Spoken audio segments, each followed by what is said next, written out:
Hi guys, today is my daughter's third year in heaven. So magpe-prepare ako ng pagkain niya, ng pagkain ng mga bisita ko. So ang topic natin today is all about her 3 years na pagkawala ng anak ko. So I don't wanna call it a celebration, but I will invite friends and family just to, hang out and divert the emotion. Okay, stay tuned.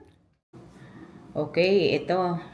Luto tayo ng munggo. Munggo ang naisipan ko kasi Holy Week naman. Kaya yan ang pinrepare ko. Yan. Ganito ako magluto. Nilalagyan ko ng what do you call that? Yung anchovies, yung bagoong na isda. Kaya yan ang pangtimpla ko habang sinusutay ko yung karne tsaka yung mga ingredients niya, and then lalagyan ko siya ng syempre ng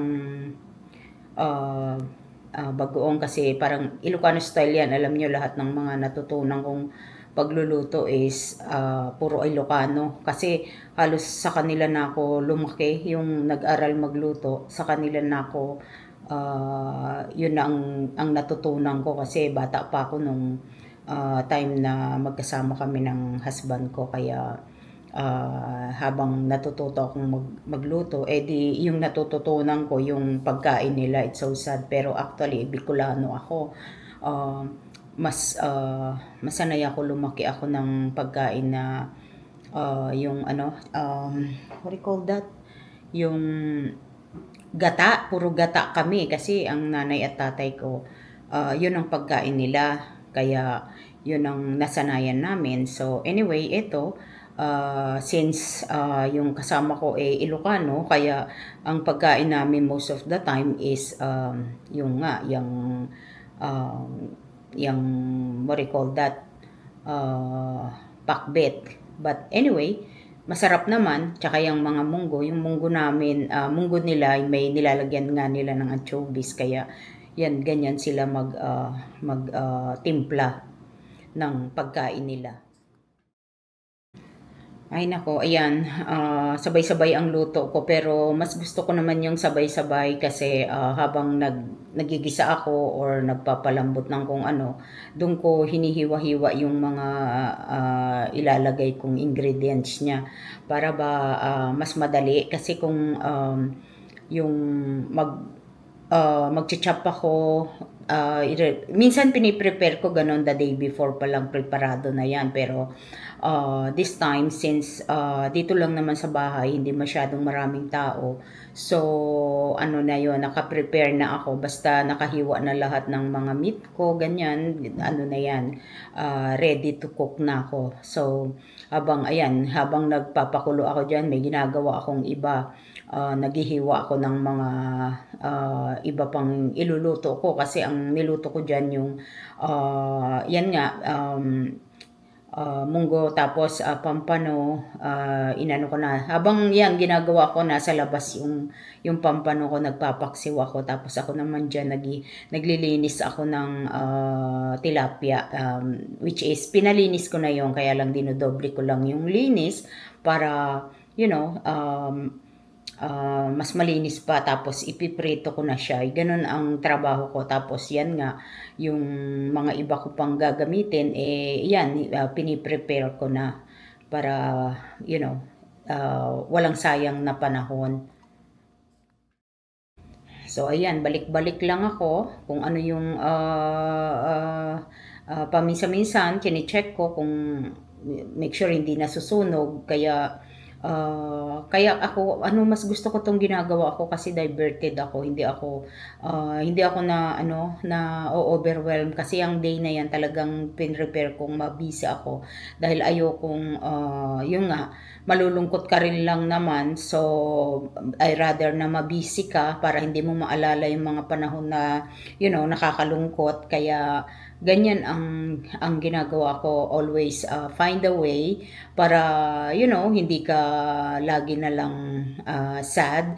Ganun talaga eh, hindi mo kasi yan maiiwasan talaga. Kaya sa mga taong nakakaranas ng ganitong situation, talagang you have to find a way para mag-survive ka. Lalo na ako, ito lang naman ang ginagawa ko everyday. Yung client ko, trabahong bahay, all day yan. Wala akong choice but to pag wala na ako, hindi na ako busy, kailangan maghanap ka ng way. Kaya ito, ginagawa kong busy yung paghahanda ko, ano ko, at least yung mga taong nakiki-join sa amin is, meron din naman silang kwenta na pumunta sa akin. Kaya, pero mabait naman sila kasi nagdadala sila ng maraming, ng mga share nila. So anyway, malapit ng maluto yung aking niluluto yung munggo ko, naigisa ko na in everything, napalambot ko na. Binababad ko naman kasi yung munggo sa gabi pa lang para the next day madali na siyang iluto. Tapos ito habang pinapakagat ko yung lasa sa munggo, dahil na-saute ko naman na siya, inihiwalay ko yun susutay ko muna bago ko ibubuhos doon sa pinapakulo kong munggo. And then now, yung isda naman magpiprito ako. Dito na ako sa loob ng bahay nagprito kasi medyo uminit ng husto. Ayan yung pipritohin ko yung tilapia kasi medyo uminit ng itong araw na to, kaya sabi ko dito ko na lang lulutuin, ininon ko na lang yung exhaust namin. So nagbukas na rin lang ako ng mga bintana para lang hindi kami bumaho. So yan ang ginawa ko. Talagang busy ako. Pero like I said, every time na mag-i-invite ako ng tao, sasabihin ko yung time sa kanila, and then ako talagang tapos ang ano ko niyan, ang trabaho ko niyan, laging laging on time ako. Kasi 6 o'clock ko sinet yan. Actually, maaga nga dumating yung mga friend ko, buti na lang. An hour before, ready na ako ganun ako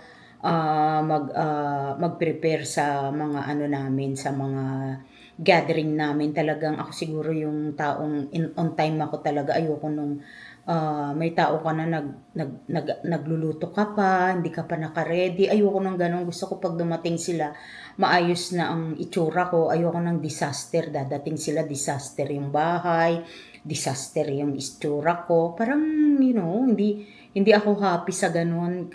Mai-stress lang ako. So, at saka ayoko yung pag nagluluto ako, may mga taong, andyan. Ayoko. Kasi ewan ko ba yung trabaho ko, gusto ko, ako lang gumagawa. Ayoko kaya pag nag-a-ask sila ng help, sabi ko no, hindi ko naman gagawin ito kung hindi ko kaya gawin mag-isa.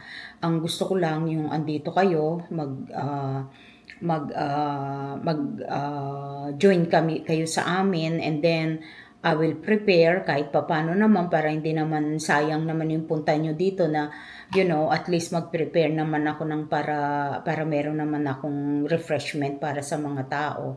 Alam nyo, ito yung na-pass down ko sa anak ko, kaya alam nyo, ang anak ko since nag-college yun, ganito ang ginagawa niya. She always doing this because she got it from us. Talagang nag-i-invite kami ng mga tao kasi I don't mind na mag-invite siya ng tao sa bahay niya, at saka ang anak ko, very disciplined. Talagang nakita ko naman na maganda naman yung mga taong pumupunta sa kanya, maaayos silang tao. Ganon din ang ginagawa ko, yung mga ini-invite kong tao dito is I'm sure na maaayos sila, hindi sila yung mahilig mag trouble or mag marites. Talagang ito lang, pag sa bahay nga lang ako, talagang ang invited ko yung mga talagang close sa akin. Yun talaga yung mga friend ko na nag-stick ako kasi ang anak ko rin naman ang nagbigay sa akin ng ideas na mag-group friends ako since she went to college. Kaya ito yung na-build up kong kaibigan dito, which is napakababait naman nilang tao. Kaya I don't have problem with them. Talagang enjoy lang kami, happy lang kami. So Yun lang ang ginagawa namin most of the time. So, look at me, ayan, naghihiwa ako ng ano, kasi gagawa din ako ng sopas. The reason gumawa ako ng sopas kasi favorite ng anak ko yan. Kaya yung mga, at least may isa akong ginagawa na gustong-gusto niya. Kasi pag sinabi kong, pag nagtanong niya, Ma'am, anong lulutuin mo? Sabi ko, sopas. Sabi niya sa akin, sopas? Ganun yun eh. Pag naglalambing, sopas? Sabi niya ganon. Ayan, tapos may tilapia. I don't know, mga tao ayaw nilang tilapia, but for me, I love tilapia. I don't know what's in there. Yan, at saka pampano ang favorite ko. At saka sana yung ano, yung milk fish, yung bangus. But the thing is, matinik. Matinik siya, pero gustong gusto ko yung sinigang yun, tsaka paksiw. Pero matinik, kaya ang binibili ko yung mga ano na, wala ng bone. So, ayan, pinapakita ko na tapos na lahat ng mga niluto ko. Naka-ready na siya, nakalinis na ako lahat-lahat. Yan, may konti din akong karne. Kasi Holy Week yan para sa mga taong hindi naman lahat ng kliyente ko is, may kaibigan ko is mga Catholic. So, usually, they don't eat meat. So, that one, kahit papano, you know, meron din akong, may choice sila. Ready na siya. Ni baby ko. Ayan yung sopas. Is the paksiw na pampano. Is the monggo. Tilapia. The sisig. Okay, ito yung soju namin. And then we have sisig from Madame Marie. And then we have tilapia. Yan. Yan yung kanin namin. Ito yung aming ayoko yung, kasi hirap ako mag-cater, masyadong marami. Kaya, tsaka may time ka, ayoko nung separate yung mga tao. Kailangan mga feel at home sila, magkakakilala sila. Kasi pag big crowd, yung iba, naka-separate kasi, hindi bali kung meron tayong party room, okay lang yun. Kahit na group by group, magkakaiba sila. You know, okay lang yun. Pero pagdating sa ganito, mas masarap kung everybody's, yung feel at home sila, hindi sila nangingilag sa isa't isa kasi magkakakilala kami lahat. So, ayan, yan lang ang tao namin. Masaya na si baby ko niya kasi ang anak ko talaga, she is very, talagang, yung bata na yun. Gustong-gusto niya yung ganyan. Kaya ako, alam ko yung gusto ng anak ko. Kaya tingnan nyo ng service ng anak ko. I'm so happy dahil lahat ng tao nag-show up talaga, mostly. Marami pa rin hindi nakarating because may mga schedule na sila, vacation, kung ano-ano, at saka may gathering din. Pero at least mas marami yung nakarating kesa sa hindi nakarating. Pero honestly, yung mga tao hindi nakarating,